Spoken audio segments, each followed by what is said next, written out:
పెళ్ళైనా పండగైనా వేడుక ఏదైనా పట్టు చీరల ప్రత్యేక వేదిక వారాహి సిల్క్స్. అహ్మదాబాద్ ఫ్లైట్ యాక్సిడెంట్లో మరణించినటువంటి వారి బంధువుల పరిస్థితి చాలా దారుణంగా ఉంది. హాస్పిటల్స్ దగ్గర మృతదేహాల కోసం వెయిట్ చేస్తూ వాళ్ళు విలవిలలాడిపోతున్నారు. బాడీస్ అన్నీ కూడా దారుణమైనటువంటి సిచ్యుయేషన్లో ముక్కలు ముక్కలు తునాతునకలు అయిపోవడంతో ఏం చేయాలో అర్థం కాక పళ్ళు, గోళ్ళు, డిఎన్ఏ టెస్టుల ద్వారా వాళ్ళ బాడీస్ని తిరిగి బంధువులకు అప్పగించేందుకు అధికారులు తమ వంతు ప్రయత్నాలు చేస్తూ ఉన్నారు. ఇందులో మరణించిన వాళ్ళవన్నీ కూడా ఒక్కొక్కరిది ఒక్కొక్క విషాదగాథ. ముందుగా క్యాప్టెన్స్ ఇద్దరిని చూద్దాం. ఈయన మెయిన్ క్యాప్టెను, తిను క్లైవ్ కుండర్, అలాగే సుమిత్ సబర్వాల్. ఈయన మెయిన్ పర్సన్ అనమాట. దాదాపు చాలా వేల గంటలు ఇద్దరు కూడా ఫ్లైట్స్ నడిపిన అనుభవం ఉంది. ఈయనకైతే 8,200 గంటల పాటు ఫ్లైట్స్ నడిపారంట. అతను కూడా 1,100 గంటల పాటు ఫ్లైట్ నడిపించినటువంటి అనుభవం ఉంది. సబర్వాల్ గారిది, ఎవరైతే సుమిత్ సబర్వాల్ ఉన్నారో, ఏంది చాలా విషాదగాథ. వాళ్ళ ఫాదర్కి 90 ఇయర్స్ అంట. 90 ఇయర్స్ ఫాదర్ని జస్ట్ ఒక 3 రోజుల ముందే ముంబైలో ఉండేటువంటి తండ్రిని కలిసి, నాన్న నీకు వయసు పైబడిపోతుంది కదా, నేను ఇంకా జాబ్ మానేసి నిన్నే చూసుకుంటాను నాన్న, నీతోనే ఉంటానని చెప్పి మాట ఇచ్చాడంట ఆయన. అది చేసిన 3 రోజులకే ఆయన మనిషి లేకుండా పోయినటువంటి పరిస్థితి. కేవలం 6 నిమిషాల్లోనే ప్రాణం గాల్లో కలిసిపోయింది. తండ్రి అయితే ఇంకెవరూ లేరు అతనికి తండ్రిని చూసుకోవడానికి కూడా. సో తండ్రి దారుణమైనటువంటి పరిస్థితుల్లో ఏడుస్తూ ఉన్న విజువల్స్ చూస్తుంటే చాలా హృదయ విదారకంగా అనిపిస్తోంది. ఇక ఈయన తండ్రి కూడా DGCA, director general of civil ఏవియేషన్లో దాదాపు చాలా కాలం పాటు పనిచేసి ఆయన రిటైర్ అయ్యారంట తండ్రి. అతని తల్లి కూడా దీంట్లోనే, అంటే ఫ్లైట్స్లోనే సహాయకురాలుగా ఏదో పనిచేస్తున్నారని చెప్తున్నారు. కుండర తల్లి కూడా. అతను కూడా చాలా చిన్న ఏజు, మీరు స్క్రీన్ మీద చూస్తుంటే అర్థమైపోతుంది. కానీ అర్ధాంతరంగా ఇద్దరి జీవితాలు కూడా ముగిసిపోయినటువంటి పరిస్థితి. ఇక బోయింగ్ 787 డ్రీమ్ లైనర్లో ప్రాణాలు కోల్పోయినటువంటి క్రూ సిబ్బంది మొత్తం 12 మంది. ఆ 12 మందిలో 2 పైలట్స్తో పాటు మిగతా వాళ్ళందరూ కూడా క్రూ సిబ్బంది. ఇందులో ప్రాణాలు కోల్పోయినటువంటి వాళ్ళలో ఈమె మైథిలి అంట. మైథిలి ఒకరు. ఈమె చాలా చిన్న ఏజ్లోనే జాబ్ సంపాదించారు. జాబ్ సంపాదించడమే కాదు, తండ్రికి, ఫ్యామిలీకి అందరికీ కూడా ఆమె బ్రెడ్ విన్నర్గా ఉన్నటువంటి పరిస్థితి. ఆమె సంపాదనతోటే ఫ్యామిలీ మొత్తం ఉంటుంది. త్వరలోనే నేను వేరే జాబ్ చూసుకుంటాను, ఈ జాబు ఇంకా మానేస్తాను, లండన్ వెళ్ళిన తర్వాత ఫోన్ చేస్తాను నాన్న అని చెప్పి చివరి కాలు ఆమె ఫ్లైట్ ఎక్కిన తర్వాతనే మాట్లాడిందంట. ఆ తర్వాత ఆమె ప్రాణాలు గాల్లో కలిసిపోయి మనందరికీ తెలుసు. ఈ ప్రమాదంలో మైథిలితో పాటు మరికొంతమంది, అంటే 11 మంది క్రూ సిబ్బంది కూడా మనం ఇక్కడ స్పష్టంగా చూడొచ్చు. వీళ్ళందరూ చనిపోయారు, మనకు తెలిసిందే. వీళ్ళందరిలో కూడా ఏంటంటే చాలామంది, మొత్తం అంతా కూడా మహారాష్ట్రకు సంబంధించిన వాళ్ళే, మహారాష్ట్రకు చెందిన వాళ్ళే. కొంతమంది 11 ఏళ్ళుగా పనిచేస్తున్న వాళ్ళు ఉన్నారు ఇందులో. అపర్ణ అనే ఒక ఆమె ఉన్నారు, తర్వాత సమీర్, నెక్స్ట్ రోషిని రాజేంద్ర, తర్వాత సాయినీత చక్రవర్తి, ఇలా ఇంకొక ట్రావెల్ ఇన్ఫ్లుయెన్సర్ కూడా ఇందులో, సాంఘేర్ అని ఇన్స్టాలో కూడా చాలా ఇన్ఫ్లుయెన్స్ చేసే పర్సన్ కూడా ఉన్నారని చెప్తున్నారు. మొత్తం క్రూ సిబ్బంది అంతా కూడా ఇందులో చనిపోయినటువంటి పరిస్థితి. ఇందులో 11 ఏళ్ల నుంచి పనిచేస్తున్న వాళ్ళు ఉన్నారు, 2 సంవత్సరాలుగా పనిచేస్తున్న వాళ్ళు ఉన్నారు, కొంతమంది అయితే 5 ఏళ్ళ నుంచి, 4 ఏళ్ళ నుంచి. ఇలా చూడండి ఎంత హ్యాపీగా వచ్చి వాళ్ళు హాయ్ చెప్పి వెళ్తున్నారు. ఆమె తీసిన సెల్ఫీ వీడియోలు మొత్తం అందరూ కనిపిస్తున్నారు మనకు. బట్ చిన్న చిన్న వాళ్ళే అందరూ కూడా. మేల్ సిబ్బంది కూడా ఉన్నారు, ఒకసారి చూడండి. ఇక ఇదే అహ్మదాబాద్ ఫ్లైట్ ప్రమాదంలో మరణించినటువంటి ప్రదీక్ జోషి అనే డాక్టర్ విషాద గాథ ఇది. ఈయన గత 6 ఏళ్లుగా లండన్లో జాబ్ చేస్తున్నారు. ఆయన భార్య వచ్చేసి, ఆమె కూడా డాక్టరు, రాజస్థాన్లోనే ఆవిడ హాస్పిటల్లో పనిచేస్తున్నటువంటి పరిస్థితి. వాళ్ళకి 3 పిల్లలు, 2 అందులో కమల పిల్లలు, ఒక పాప, మొత్తం 3 పిల్లలు. వాళ్ళతోటి కలిసి లండన్లోనే ఉండాలి అని చెప్పి భార్యతో ఉద్యోగం మానిపించేసి, ఆమె కూడా ఇష్టంగా ఉద్యోగం మానేసి భర్తతోటి పిల్లలతోటి కలిసి వెళ్ళి హ్యాపీగా లండన్లో సెటిల్ అవ్వాలని చెప్పేసి అనుకుంటే, ఈ విషాదంలో ఆ ఫ్యామిలీ మొత్తం చనిపోయినటువంటి పరిస్థితి. చూడండి ఆ ఫ్యామిలీ ఎంత చూడముచ్చటగా ఉందో. లాస్ట్న వాళ్ళు తీసుకున్నటువంటి సెల్ఫీ పిక్ ఇది. పిల్లలు పక్కకి సీట్లో ఉన్నారు, వీళ్ళిద్దరూ యువతల పక్క సీట్లో ఉన్నారు. ఈ పిక్ చాలా వైరల్ అవుతోంది ఇప్పుడు. ఆ ఫ్యామిలీ చనిపోయిన తర్వాత రాజస్థాన్కి సంబంధించినటువంటి 10 మంది చనిపోయారు. 10 మందిలో ఒకే ఫ్యామిలీకి సంబంధించిన ఈ 5గురు కూడా చనిపోవటం అత్యంత దారుణమైనటువంటి విషాదంగా చెప్పాలి. ఇక గుజరాత్ రాష్ట్రంలోని వైదియా అనే గ్రామానికి సంబంధించినటువంటి అర్జున్ పటోలియాది మరింత విషాదగాథ. అతని భార్య భారతీ పటోలియా చాలా చిన్న ఏజ్లోనే చనిపోవటం, అనారోగ్య కారణాలతోటి. వాళ్ళకి 2 పిల్లలు, 4 ఏళ్ళు 8 ఏళ్ళు చిన్న పిల్లలు వాళ్ళు కూడా. ఆమె చనిపోయే ముందు చివరి కోరికగా, తను చనిపోయిన తర్వాత తన అస్థికలను, తన భస్మాన్ని తీసుకొచ్చి తన సొంత ఊర్లో ఉన్నటువంటి ఒక చెరువులో కలపమని చెప్పేసి ఆమె చివరి కోరిక అంట. అది కలిపేందుకు అతను లండన్ నుంచి గుజరాత్కు వచ్చాడు. ఆ కార్యక్రమం కూడా ముగించాడు. అస్థికలు ఆమె కోరుకున్నటువంటి ఆ చెరువులోనే, ఆ ఇంటి దగ్గరనే కలిపేశాడు. తిరిగి వెళుతూ ఈ ప్రమాదంలో అతను కూడా చనిపోయాడు. సో ఇద్దరు చిన్నపిల్లలు, ఇద్దరు తల్లిదండ్రులు, ఇద్దరు కేవలం వారం రోజుల గ్యాప్లోనే ఇద్దరు చనిపోయారు. ఆ పిల్లలిద్దరూ కూడా ఇప్పుడు అనాథలైపోయినటువంటి పరిస్థితి.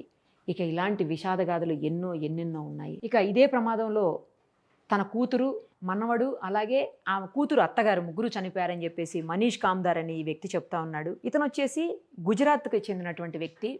ఇతని కూతురు యశా కామ్దార్ అనే వ్యక్తి అనమాట. ఆమెకి గుజరాత్కి సంబంధించినటువంటి అతనితో పెళ్ళయి తర్వాత లండన్లో వాళ్ళు సెటిల్ అయ్యారట. లండన్లో సెటిల్ అయిన తర్వాత లండన్లోనే ఆమె మామగారు క్యాన్సర్తో చనిపోతే ఆ అంత్యక్రియల కోసం అని చెప్పేసి వాళ్ళు ఇక్కడ వరకు వచ్చి తిరిగి వెళ్తున్నారు మళ్ళీ. ఎందుకంటే సొంత ఊరు కాబట్టి ఇక్కడికి వచ్చి తిరిగి వెళ్తున్నారనమాట.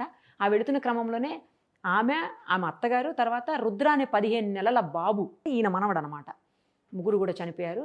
ఆయన బాధపడుతూ చెప్తున్నారు, బాబు ఇమ్మిగ్రేషన్ కోసం, అంటే లండన్ కాబట్టి ఇమ్మిగ్రేషన్ కోసం 1000 పౌండ్లు ఎక్స్ట్రా ఛార్జ్ చేసి మరీ టికెట్ ఇచ్చారు. లేకపోతే అది ఇవ్వకుండా ఆపేసినా కనీసం ఇవ్వము ఇమిగ్రేషన్ అని చెప్పేసి కఠినంగా రూల్స్ని ఫాలో అయిపోయినా కూడా అట్లీస్ట్ నాకు నా మనవడన్నా దక్కేవాడు నాకు అని చెప్పేసి ఆయన బాధపడుతూ చెప్తున్నటువంటి సందర్భం. అంటే కూతురు, మనవడు, కూతురు అత్తగారు ముగ్గురు కూడా ఈ ప్రమాదంలో చనిపోయారు. ఇక గుజరాత్కి చెందినటువంటి ఈ అమ్మాయిది మరో విషాద గాథ. వారం క్రితం వాళ్ళ ఫాదర్ చనిపోతే ఆ చివరి కార్యక్రమాలు ఏవైతే లాస్ట్ రిచువల్స్ ఉంటాయో వాటిని చేసేందుకు ఆమె బ్రదరు గుజరాత్కి వచ్చి తిరిగి అహ్మదాబాద్ నుంచి ఫ్లైట్లో లండన్ చేరుకుంటున్నారు.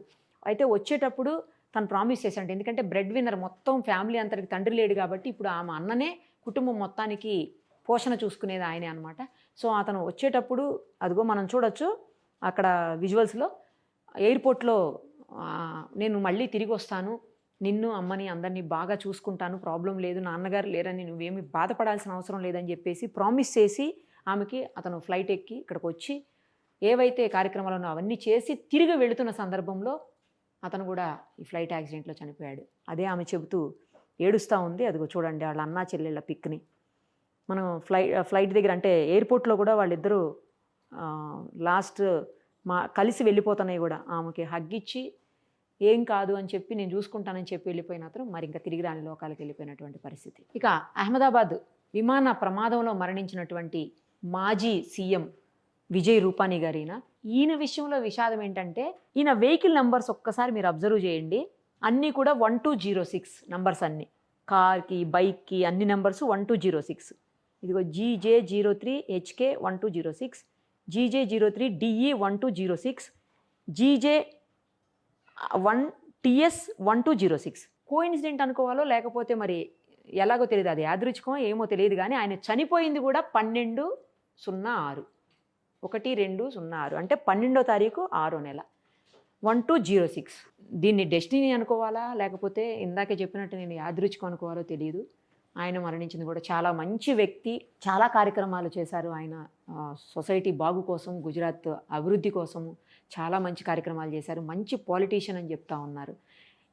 ఈ విషాదం అనమాట. ఇక గుజరాత్కి చెందిన అంకితాది మరొక విషాద గాథ. ఇక్కడ మనకు విజువల్స్లో కనిపిస్తుంది చూడండి. ఆమెకు గత డిసెంబర్లోనే పెళ్ళయింది. భర్త వచ్చేసి లండన్లో ఒక ప్రొవిజనల్ స్టోర్ నడిపిస్తూ ఉంటారంట. సో అప్పటి నుంచి, అంటే డిసెంబర్లో పెళ్ళైన తర్వాత కేవలం 12 రోజులు మాత్రమే కలిసి ఉన్నారు. ఆ తర్వాత అతను లండన్కి వెళ్ళిపోయాడంట. నెక్స్ట్ ఆమె అప్పటి నుంచి ప్రయత్నం చేయగా వీసా ఇప్పటికి దొరికింది ఆమెకు. దొరికి ఆ రోజు అందరితోటి బాధగా ఇంట్లో అందరితో మాట్లాడి అందరికీ హగ్ చేసుకొని ఏడ్చుకుంటూ ఆమె చివరికి ఎయిర్పోర్ట్కి వెళ్ళింది.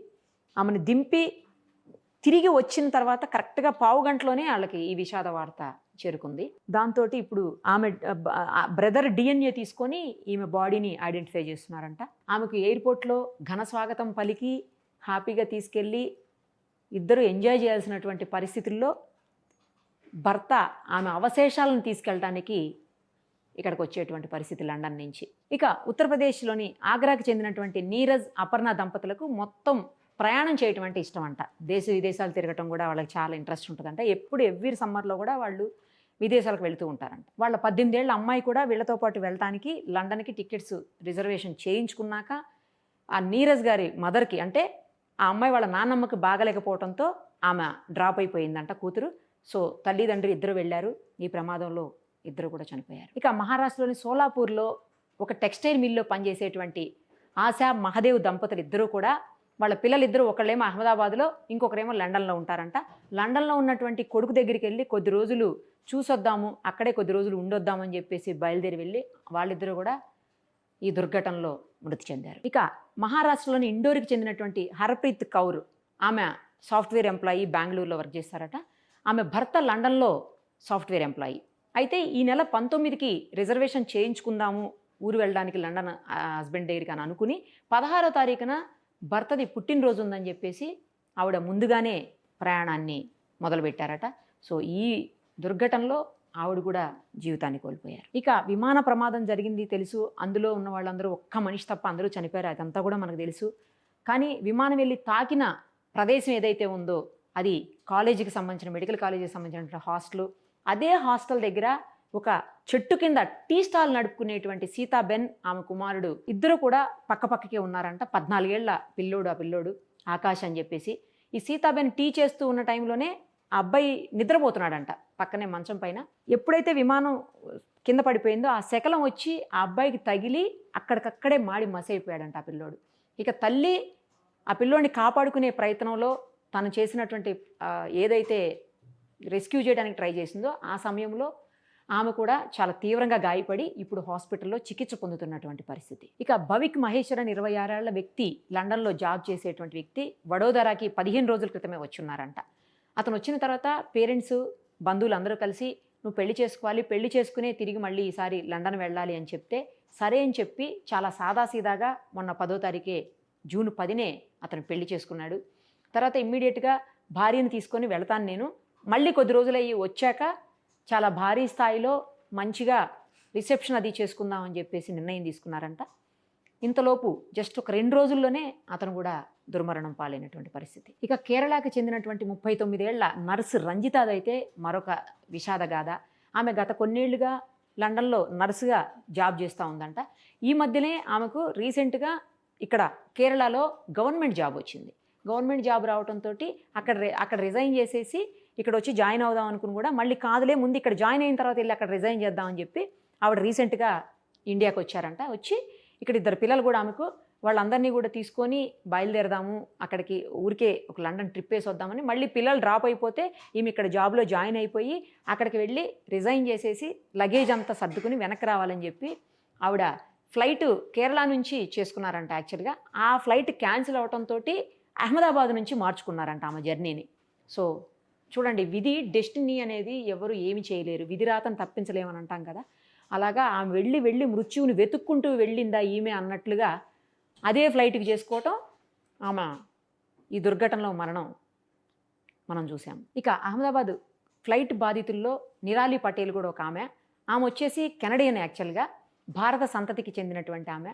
1.5 ఏళ్ల కూతుర్ని తీసుకొని ఆమె ఇక్కడ ట్రిప్పుకి వచ్చారంట. తిరిగి వెళుతూ ఆవిడ కూడా దుర్మరణం పాలయ్యారు. అసలు చనిపోయినటువంటి 269 మందిది ఒక్కొక్కరిది ఒక్కొక్క స్టోరీ అని చెప్పాలి. అన్నీ విషాదగాథలే. మొత్తం కుటుంబం అంతా కూడా వాళ్ళ బాడీస్ కోసం హాస్పిటల్స్ దగ్గర ఎదురు చూస్తున్నటువంటి పరిస్థితి. డిఎన్ఏలకి వాళ్ళ బ్రదర్స్వి, వాళ్ళ సిస్టర్స్వి, ఎందుకంటే బాడీస్ అన్నీ ముక్కలు పీసులు అయిపోయినటువంటి సిచ్యుయేషన్ ఉంది.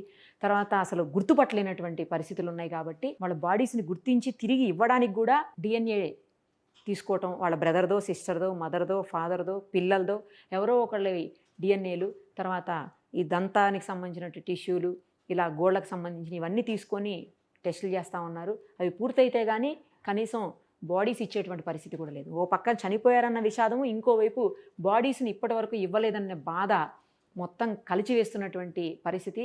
అక్కడైతే హాస్పిటల్స్ దగ్గర అయితే ఘోరమైన సిచ్యుయేషన్ ఉందని అందరూ చెప్తా ఉన్నారు. సుమన్ టీవీలో మీ పర్సనల్ అండ్ బిజినెస్ ప్రమోషన్స్ కోసం కింది నెంబర్కి కాంటాక్ట్ చేయండి.